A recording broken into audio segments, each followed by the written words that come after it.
Selamat pagi untuk kita semua, salam sejahtera. Saya ucapkan terima kasih kepada Kasatgas DPR RI Bapak Profesor Dr. Sumi Dasko yang juga Wakil Ketua DPR. Dan saya juga menyampaikan apresiasi kepada rekan-rekan Satgas yang telah melaksanakan tugas sehingga dapat menjalankan fungsi baik pengawasan, penganggaran, dan lain-lain yang sangat diperlukan dalam rangka untuk pemulihan mitigasi bencana ini. Kami juga baru menerima Kepres itu tanggal 9. Kepres ini ditetapkan tanggal 8 Januari. Kalau boleh ditampilkan sedikit strukturnya yang mungkin ya tugasnya paling utama lah Satgas ini mempercepat rehabilitasi rekonstruksi pasca bencana. Tapi kita bekerja di tengah situasi yang masih ada tanggap darurat. Tim pengarahnya adalah ketuanya Pak Menko PMK dan anggotanya adalah semua Menko ditambah Panglima TNI dan Kapolri. Itu adalah tim pengarah. Kemudian untuk tim pelaksananya, ketuanya adalah Menteri Dalam Negeri, wakil ketuanya ada 4. Wakil Ketua, halaman 95 ya, yaitu dari Kasum TNI, Pak Richard Tambu Bolon, Kepala Badan Nasional Penanggulangan Bencana, Pak Suryanto yang sudah menyampaikan bahwa hari ini minta maaf nggak bisa hadir tapi ada wakil, beliau lagi akad nikah anaknya, mudah-mudahan lancar. Kemudian wakil ketua 3-nya adalah Komandan Korps Brigade Mobil, Komandan Brimob Polri, yaitu Komjen Ramdhani. Ya, kalau beliau sudah sering ikut operasi dengan Pak Richard Tambu Bolon dengan saya, banyak operasi yang kita lakukan sama-sama termasuk Papua. Kemudian wakil ketua 4-nya adalah Kepala Badan Pengelola Investasi Daya Anggota Nusantara Pak Rosan. Ini memang tim besar yang harus bergabung. Kemudian ada bidang-bidang di bawahnya. Bidang penyusunan rencana induk, rencana aksi, itu adalah Menteri PPN Kepala Bappenas bersama dengan Mendik Tinggi Sains-Tek Pak Profesor Brian. Kemudian bidang penyediaan lahan, koordinatornya Menteri Agraria Tata Ruang Kepala BPN. Kemudian untuk anggotanya adalah Menteri Lingkungan Hidup dan Menteri Kehutanan. Selanjutnya jadi Pak Nusron ini tuanya, koordinator lahan nih.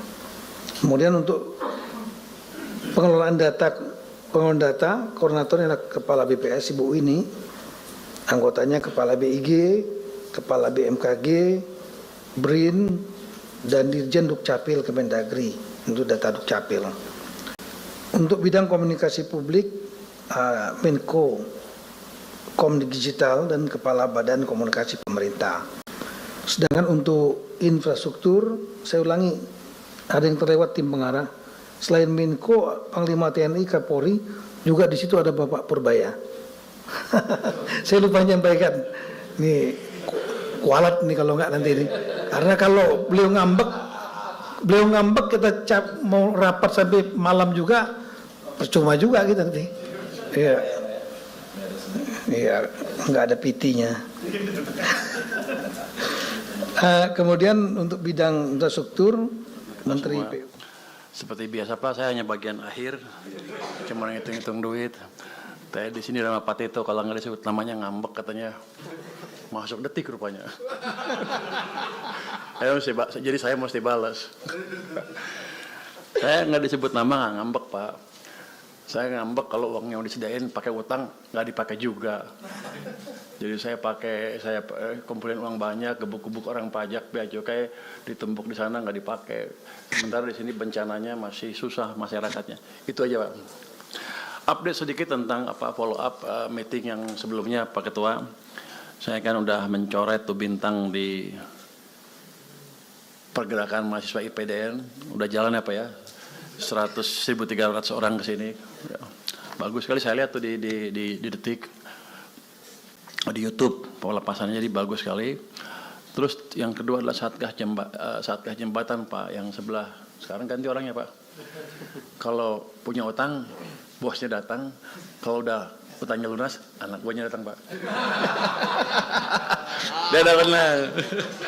Jadi kita alokasikan Pak 1 triliun ke Satgas Jembatan. Terus kemarin di Hambalang ada perintah ditambah 2 triliun. Jadi Satgas Jembatan punya alokasi dana sekarang 3 triliun. Kalau nggak beres juga jembatan di sini keterlaluan. Tapi saya pikir ya utangnya udah lunas ya Pak ya. Kira-kira utangnya udah lunas itu.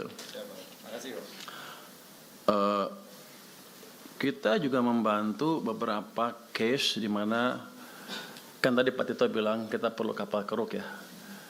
Itu ada rupanya perusahaan yang dipinjam kapal keruknya lewat TNI, lewat Menhan.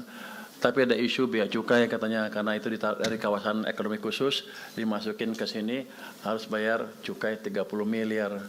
Saya bingung, mau bantunya mesti bayar.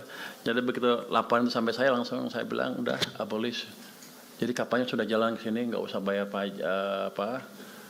cukai. Nanti kalau sudah selesai tapi dibalikin ke sana lagi, itu yang paling penting.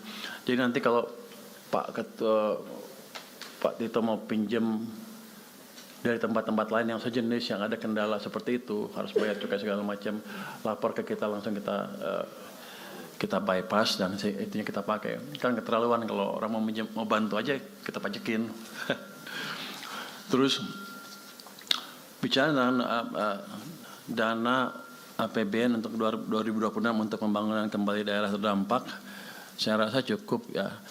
Untuk DSP di BNPB kami ada 250 miliar, tambah cadangan bencana 5 triliun, tambah juga arahan dari Presiden untuk menambah dana DSP 600 miliar. Jadi dananya 11, kanan saya ini cukup banyak. Cuman sepertinya dia kurang mampu belanja. Nanti itu Pak yang tadi uang saku pengungsi yang 15.000 per orang per hari ya. Kalau Kamsos kan belum bisa masuk kelihatannya ya. Kenapa Anda nggak masuk? Anggap ini masih bencana sampai akhir musim hujan kira-kira gitu. Jadi Anda bisa masuk. Datanya kalau data nggak usah sempurna amat. Orang bencana mana bisa data sempurna. Yang penting bisa terverifikasi. Ada yang bertanggung jawab gitu. Itu harusnya besok juga bisa tuh mereka dikasih uangnya. Bisa nggak? Kalau sudah ada datanya. Loh, Anda datanya udah ada? Ada. Ya, yang nggak usah sempurna sekali, udah SK buatnya mereka tanggung jawab kan. Anda masuk, besok bisa? Bisa. Oh, udah bisa tuh lah besok. Saya besok ya. BNBA-nya ada. BNBA-nya ada. Oh, udah kalau nggak selesai tunggu data sempurna sampai kapan? Nggak ada data yang sempurna itu.